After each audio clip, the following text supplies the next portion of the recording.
Just Antoine here with Daily Living with Proverbs. We're going to be looking at Proverbs chapter 7 today. Um, and we give God all the praise, the glory, and the honor. We thank him for just giving us the ability to think and to know that he is God and he's done great things for us and made a lot of things available for us. And if we would just tap into those things and learn how to apply it to our daily lives, it will just cause us to excel in every area of our lives. Every area that you apply it, the principles of God, the wisdom principles that he gives, then you can grow and excel. It says, "My son, keep my words and treasure my commandments within you, so they are readily available to guide you." And so, if we treat the promises of God and if we treat the wisdom and the commandments of God as the laws of the earth, and we cherish them and apply them to our lives, it will just add value to us. It will guide us.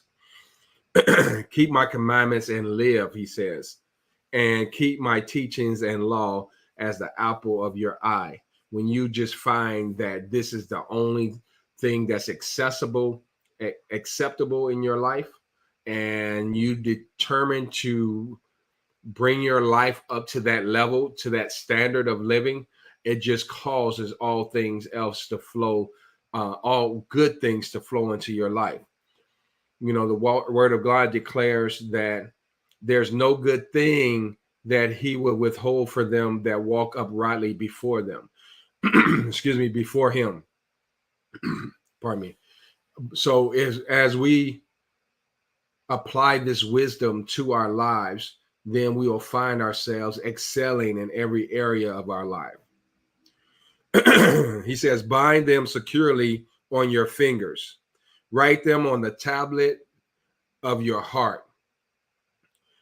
Say, verse 4, say to skillful and godly wisdom, you are my sister, and regard understanding and intelligent insight as your intimate friends.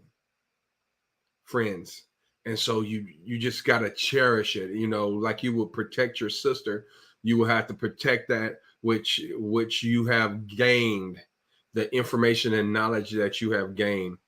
And when you protect something, you guard it against things that will um, harm it, right? So, and when we're thinking about wisdom and applying wisdom to our daily life, things and people that will cause us to not fulfill, you know, that will cause a hindrance, because we are we are our biggest hindrance, and so we got a fight on our hand already. But when we allow people in our space that also are hindrances, it just makes the fight harder. And so we have to be wise about how who we allow in our space so that we can um, excel faster without as least hindrances as possible. Verse 5, that they may keep you from the immoral woman, from the foreigner who does not observe God's laws, and who flatters with her smooth words. And it can be a him or a her. You know, we have to watch and guard ourselves from those, you know, that are immoral, that don't value the laws that you're learning and that you're applying to your life. And then you got to limit your exposure to those people. For verse 6 says, for at the window of my house I look out through my lattice. Verse 7, and among the naive, the inexperienced, and gullible, I saw among the youth a young man lacking good sense. Okay, so we can see how not applying wisdom to your life can lead others by watching others that don't have wisdom. right? And making sure that we don't fall victim as well. Verse 7 says, among the night, I just read that. Verse 8, passing through the streets near her corner, and he took the path to her house. So he was brought on in. Hey, come on in.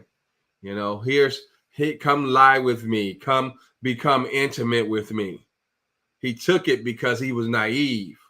And we'll take it if we don't apply wisdom to our life, we'll find ourselves in vulnerable places as well that will cause us greater harm, and it may cause us a moment of pleasure, but the damage far outweighs the pleasure that we receive. Verse 9 says, in the twilight, in the evening, in the black and dark night. Verse 10, and there a woman met him, dressed as a prostitute and sly and cunning of heart. And so you have to be aware of those things that are flashy, that want to grab your attention and lead you down a path that you shouldn't go down, but you don't have enough strength to stop yourself, right? And so you don't put yourself in those situations until you can gain some strength to say no. Verse 11 says, she was boisterous and rebellious. She would not stay at home. Okay. And so her life led her where she is, and your life has led you to where you are. My life has led me to where I am. And so we have to realize that, take ownership of that, and say, hey, if I desire not to be led astray, I need to do some things. I need to learn some things. I need to apply some things that I've already learned to my life and make sure that those things are the forefront of my thinking.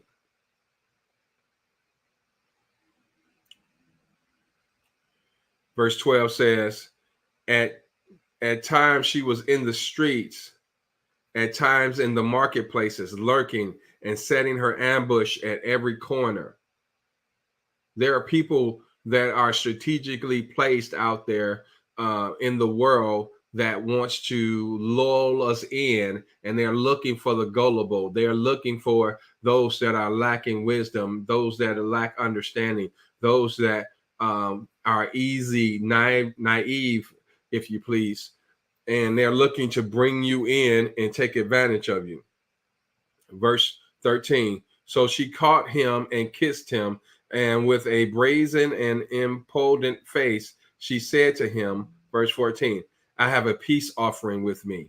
Today I have paid my vows. And so we can't trust what people say all the time, right? We got to be able to apply wisdom. We have to look deeper and then what the natural eye would see. And what looks good is not always good for us. And so when you apply wisdom, you know some things and you'll start seeing some signs and like, oh, well, I better be careful of this. This is what the Lord was telling me about. And this is what wisdom has taught me, is to be careful of situations like this. Verse 15. So I came out to meet you, that you might share with me the feast of my offering. Diligently I sought your face, and I have found you. And so they act like you're the best thing since sliced bread, and they've been searching you out, and yes, they have.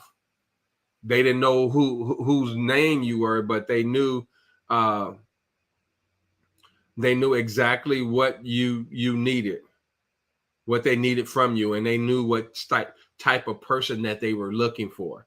So they set themselves to get that type of person. And so when you walk down their path, they say, this is one of them. This is my ticket.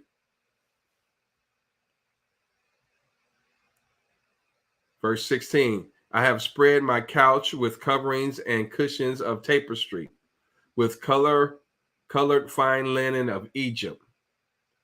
And so she's laying it on thick and saying, "Hey, I've prepared this spot for you, and it's very nice, it's luxurious, and I want to invite you in because I just got blessed, and I want to be a blessing to you." It says, verse 18, "Come, let us drink and fill our love until the morning. Let us console and light ourselves with love." Right? And so we don't want to fall trapped with that. And sometimes it's a good time, whatever you're looking for, it may be in that thing. See, the enemy knows what you like, right? Because you've been going after it for a long time. So the universe knows what you like and don't mind presenting that, because whatever your dominant thoughts, um, whatever dominates your thoughts, that's what you attract into your life.